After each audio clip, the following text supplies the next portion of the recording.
জামাইকে এত করে বললাম তাড়াতাড়ি বারান্দায় আসো, দেখো আমাদের বারান্দায় কে অপেক্ষা করছে, আস্ত একটা সান্ডা, জলদি এটাকে ধরো, বড়লোক হয়ে যাব। কিন্তু কে শোনে কার কথা, সে ঘুমাচ্ছে তো ঘুমাচ্ছে। তারপর আর কি, সান্ডাটা চলে গেল। আচ্ছা যাই হোক, বাদ দিয়ে এসব কথা, দুঃখের কথা।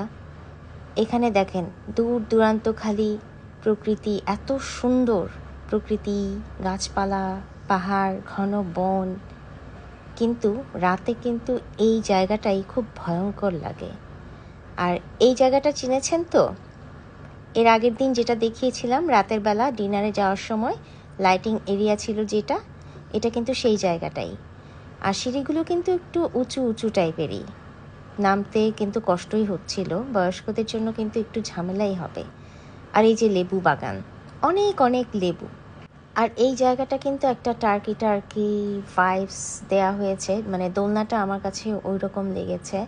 সাজ্জাদ গেছে ব্রেকফাস্টের অর্ডার দিতে, আর এর মধ্যে আমি দোলনায় দোল খাচ্ছিলাম। খুবই ভালো লাগছিল, বাতাসটা যে কি সুন্দর ছিল তা বলার অপেক্ষা রাখে না, অনেক সুন্দর। তো মহাশয় এরপরে আমার পাশে এসে বসবে, দেখেন।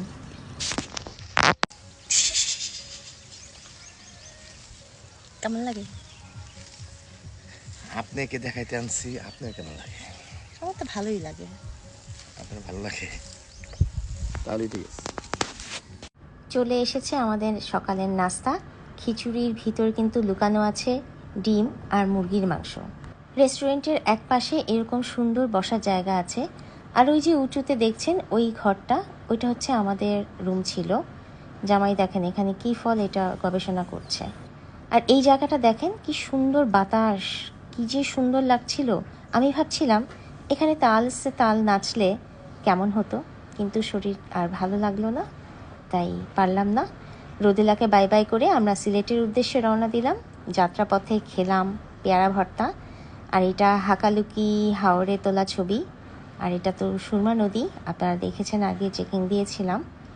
এরপরে আমরা একটা হোটেলে নেমে মাছ, মাংস, পুঁই শাক ভাজি, আলু ভর্তা এগুলো নিলাম, শুটকি ভর্তা। আলু ভর্তাটা কিন্তু অনেক মজা ছিল, আমি আরেকটা এক্সট্রা নিয়েছিলাম, গাড়িতে বসে খেয়েছি।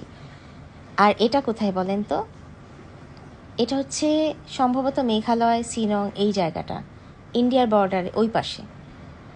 এরপর তো আমরা বোটে করে গিয়েছিলাম ওই পারে, ওখানে মায়াবী ঝর্ণা দেখতে গিয়েছি। আর এই যে বাচ্চা ছেলেটা, ও আমাদেরকে হেল্প করেছে, বলতে গেলে ও গাইড হিসেবে কাজ করেছে। কত ছোট ছোট বাচ্চারা, আমার খুব মায়া লাগে ওদেরকে দেখলে।